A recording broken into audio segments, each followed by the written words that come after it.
अपने पसंदीदा शो के फुल एपिसोड देखने के लिए अभी डाउनलोड करें दंगल प्ले ऐप।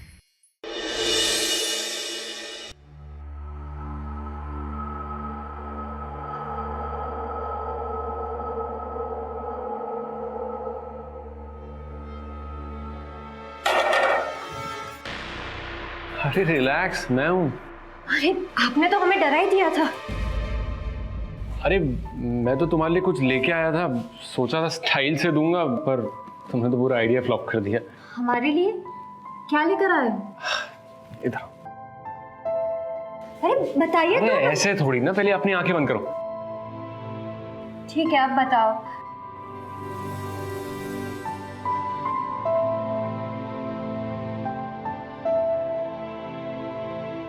ये क्या है?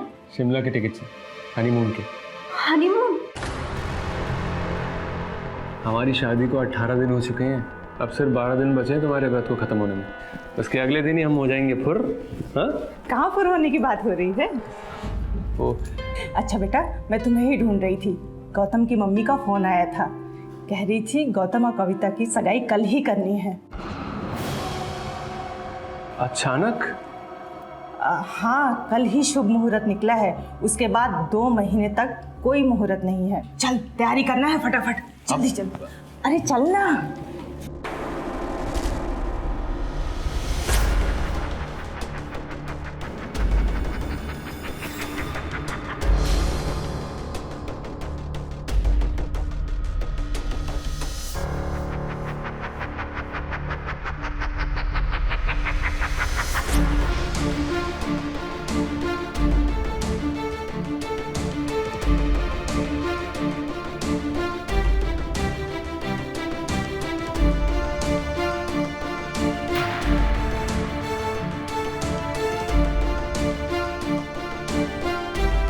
नहीं हो सकता कविता जी,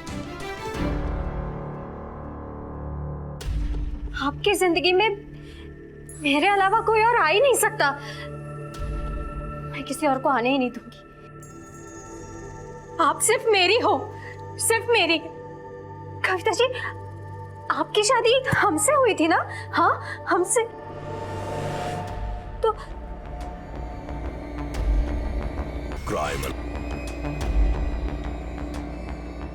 आपको पाने के लिए मुझे जो कुछ भी करना पड़े ना,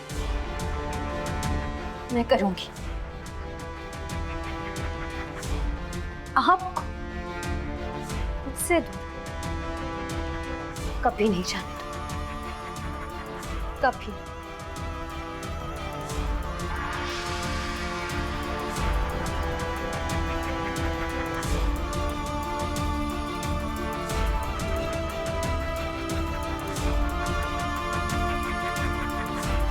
हेलो। चलो भाई, अब आप दोनों एक दूसरे को अंगूठी पहनाइए।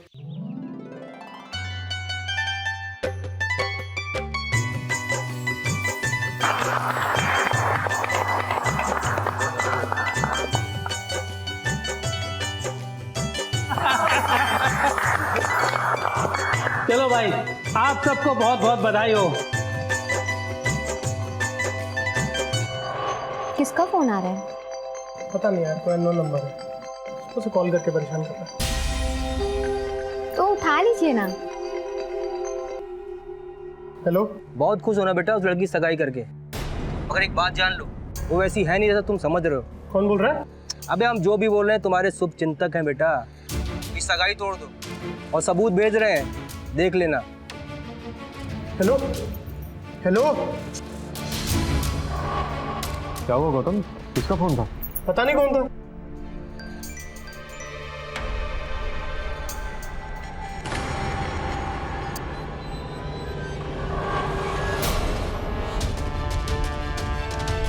मुझे दिखा।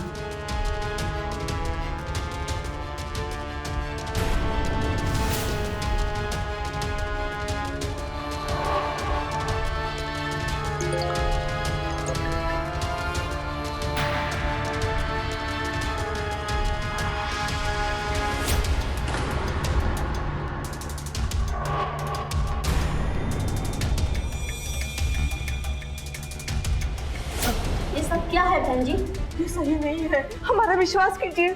आपके सामने सब फोटोज हैं और आप कह रही हैं कि विश्वास कीजिए। ऐसा नहीं है, कविता कुछ पता ना। माम मुझे कुछ नहीं मालूम। आंटी जी ये किसी की साजिश है, किसी ने जानबूझ के किया है।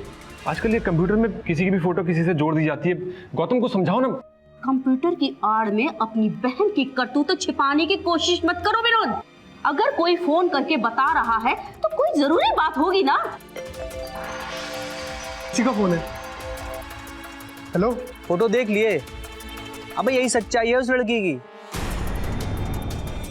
अब तो ये फोटो पूरे मोहल्ले के फोन में है, सबको भेज दिए ताकि तुम्हारी तरह कोई बेवकूफ ना बन सके।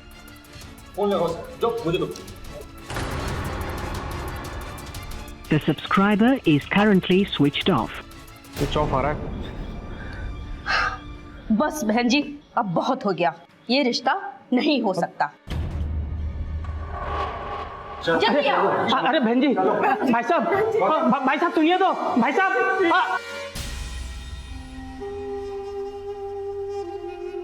वेल डन अजय, जैसा मैंने सोचा था उससे भी अच्छा काम किया है तुमने।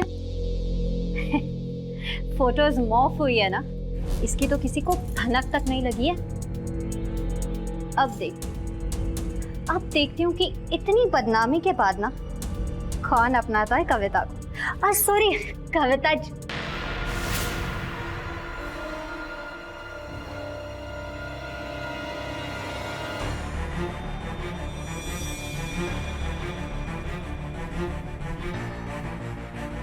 मम्मी जी आप मैं फिर चुप कर, शर्म लड़की।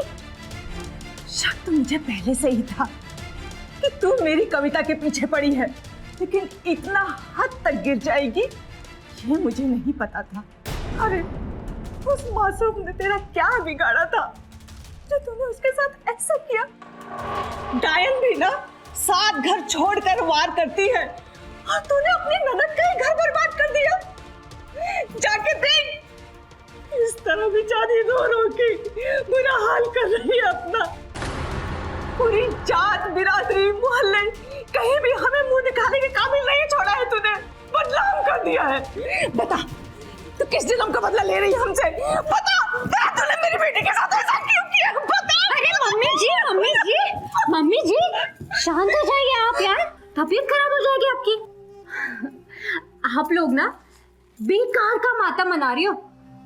वो क्या है ना, वो गौतम जी है ना, गौतम जी वो तो कभी कविता जी के लायक ही नहीं थे। अगर कविता जी के लायक कोई है ना तो वो सिर्फ मैं हूँ, सिर्फ मैं। अरे चौंकिए मत, हम ही हैं कविता जी की अर्धांगिनी, उनकी जीवन संगिनी। ये मंगलसूत्र देख रहे हैं ना आप, ये उन्होंने पहनाया है हमें। और ये मांग में सिंदूर, ये देखिए ध्यान से देखिए, कविता जी ने हमारी मांग भरी है। तो फिर क्यों आप यहाँ वहाँ बेवजह रिश्ता कराते फिर रही है आप उनका? अरे मम्मी जी आप ना बिल्कुल परेशान मत होइए। आप ना सुनिए, मेरी बात सुनिए। कविता जी की ना बिल्कुल फिक्र मत कीजिए। अरे हम है ना जिंदगी भर उनका साथ निभाएंगे, कभी उनका हाथ नहीं छोड़ेंगे, ये वादा करते हैं हम आपसे। वो क्या है ना, शादी के साथ फेरे लेते वक्त ना हमने वचन दिया था उनको, तो मरते दम तक ना वो वचन निभा कर रहेंगे। इसका मतलब हाँ मम्मी जी, हाँ क्यों नहीं समझिए, हम प्यार करते हैं कविता जी से, प्यार। कितनी घटिया औरत है तू। प्रथा की आड़ में मेरे बेटे की जिंदगी बर्बाद करने चली थी। मैं तेरी चालबाजियों को समझ गई हूँ, उसे कामयाब नहीं होने दूंगी। मैं अभी विनोद को जाके सब बता दूंगी तेरे बारे में, समझी? अरे मम्मी जी, विनोद। मम्मी जी मेरी बात तो सुनिए। मम्मी अब मैं तेरी कोई बात नहीं सुनने वाली। देख मैं तेरा क्या हर्ष करती हूँ। अरे मम्मी जी आप मेरा क्या हश्र करेंगी? अब मैं जो आपका हश्र करूंगी ना वो देखने के लिए आप बचोगी भी नहीं।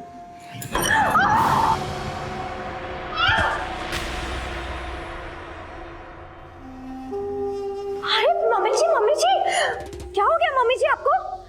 मम्मी जी उठिए, मम्मी जी, कविता जी, विनोद जी जल्दी आइए।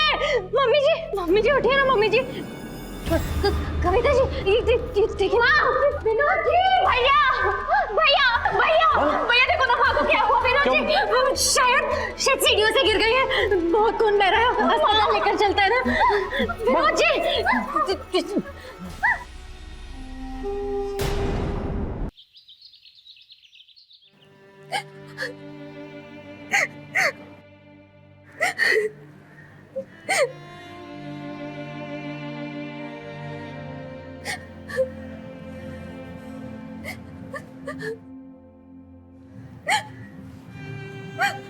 भैया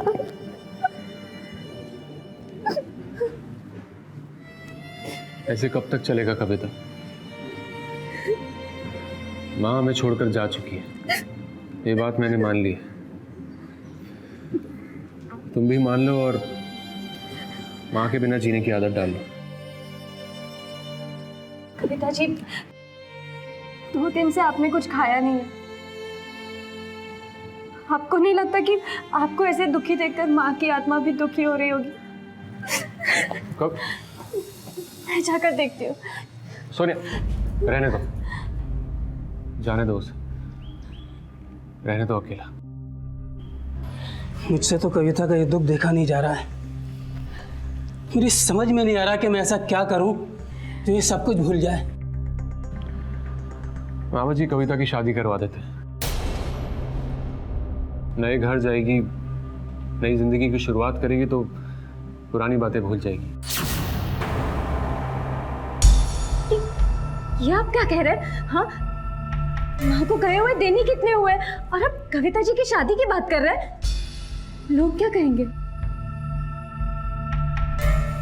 मुझे लोगों की कोई परवाह नहीं है। इस वक्त कविता के लिए यही सही रहेगा। आपको क्या लगता है कविता की इतनी बदनामी हुई है, कौन अपनाएगा उसे? कौन करेगा उससे शादी? सोचा है आपने कभी? मैं जानता हूँ, तभी मैंने अपने दोस्त सुमित के सामने कविता की शादी का प्रपोजल रखा और उसने हाँ बोल दिया। ये तो बहुत खुशी की खबर है। सुमित अपनी कविता का सच में बहुत ख्याल रखेगा। मामा जी, मैंने सोच लिया, 2 दिन बाद 13वीं में माँ की बरसी करके महीने भर में कविता की शादी कर देंगे। चलिए मामा जी। हाँ, आइए।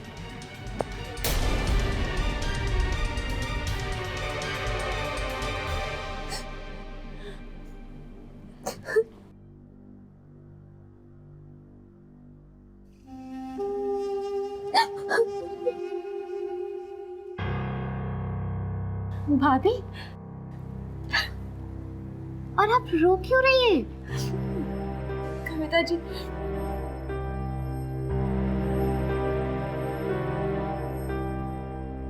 कोई हमें नहीं समझता। शादी के पहले भी घर पे कोई हमारी बात नहीं सुनता था और अब यहाँ भी कोई हमारी बात नहीं सुनता।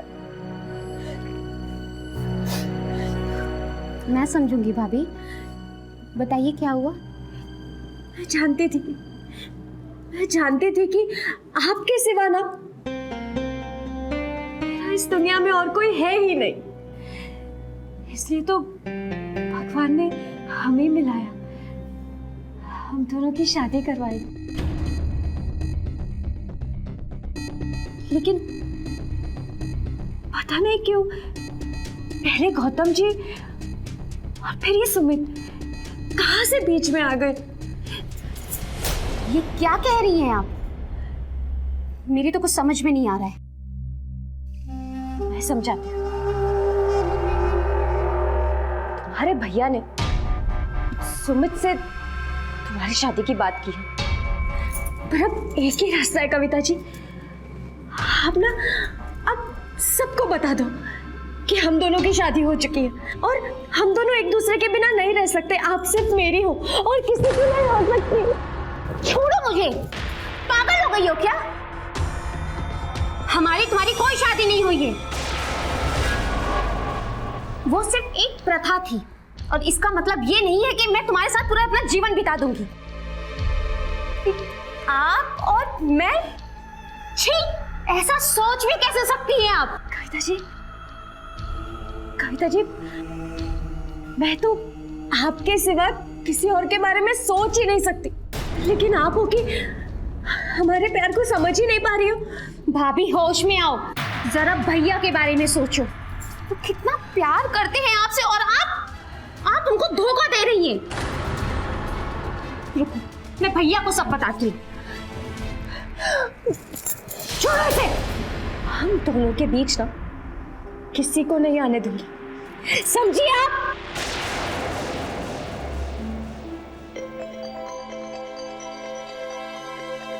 हेलो, हाँ कविता। हाँ, क्या कह रही थी आप? हमने धोखा दिया है? हाँ, धोखा तो हमारे साथ हुआ है, हमारे साथ। शादी तुमसे करवाई और रहना हमें किसी और के साथ पड़ रहा है, क्यों? इतना सब कुछ सहा है, कुछ कहा मैंने सिर्फ आपके लिए। क्या क्या नहीं किया आपके प्यार के लिए मैंने। आपकी फोटोज बनवाई किसी और के साथ और हर जगह भिजवा दी ताकि आपकी सगाई टूट जाए और हम दोनों सिर्फ साथ में रहे। हमारे अलावा हमारे बीच कोई और कभी ना आ सके। वो सब आपने? हाँ, मैंने ही तो किया है ये सब। और इतना सब कुछ करने के बाद भी आपको हमारा प्यार नजर नहीं आ रहा है। हाँ, पर मम्मी जी सब कुछ जान गई थी। बुढ़िया सवाल पे सवाल किया करती थी, दिमाग खराब करके रख दिया था मेरा। मेरे प्यार को समझने को तैयार ही नहीं थी। और मैं क्या करती मैं? ये रास्ते से हटाने के सिवा और कोई चारा भी तो नहीं था ना मेरे पास। ये सब सिर्फ आपके लिए किया मैंने। मतलब मम्मी को तुमने? हाँ, मैंने ही मम्मी जी को सीढ़ियों से ना धक्का दे दिया। अच्छा किया ना मैंने कविता जी। हम दोनों साथ में रहेंगे ना। हाँ देखो, इतना बड़ा क्राइम किया है मैंने सिर्फ आपको पाने के लिए, सिर्फ आपको। तुमने भाभी नहीं हूं मैं तुम्हारी, पत्नी हूं मैं तुम्हारी। ये मंगलसूत्र ये तुम्ही ने पहनाया है ना मुझे, और ये मांग देख रही हो ना, आप ही ने तो हमारी मांग भरी थी। हम दोनों पति पत्नी हैं, समझ में आता है कि नहीं तुम्हें? बस, अब एक शब्द नहीं। अब मैं तुम्हारी असलियत भैया को सब बता दूंगी, और अगर भैया को ये बात पता चल गई ना तो 1 मिनट नहीं लगेगा तुमको इस घर से निकालते हुए। अरे कविता जी, अभी मैं भैया को तुम्हारी सारी असलियत बता दूंगी। कविता जी ये क्या कर रही हैं आप ऐसे नहीं कर सकती हमारे साथ। 7 फेरे 7 वचन कोई मायने नहीं रखते। हाँ बताइए ना। बस, अब एक और शब्द नहीं। ना मैं तुम्हारी थी और ना कभी हो सकती हूँ। अगर तुम मेरी नहीं हो सकती ना तो क्या कर लोगी तुम? तो मैं तुम्हें किसी और की भी नहीं होने दूंगी। भाभी ये क्या कर रही हो? बोलो भाभी, बोलो कि तुम मेरी हो। भाभी चाकू नीचे रखो। बोलो कि तुम मेरी हो। भाभी चाकू नीचे रखो। भाभी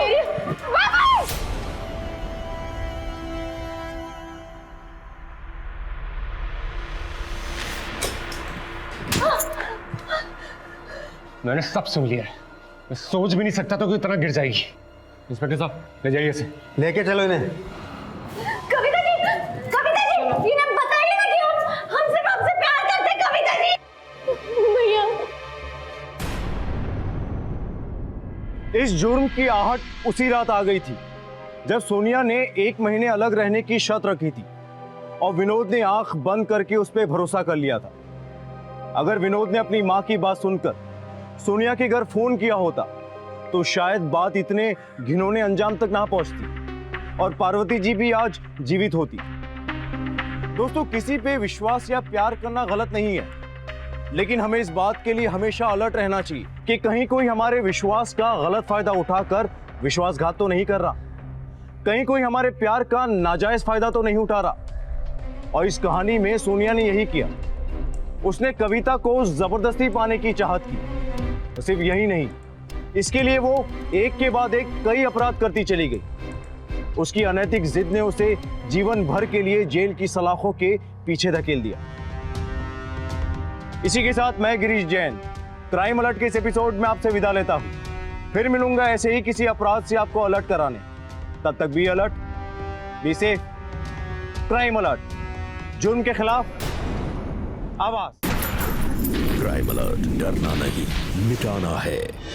फुल एपिसोड देखने के लिए अभी डाउनलोड करें दंगल प्ले ऐप।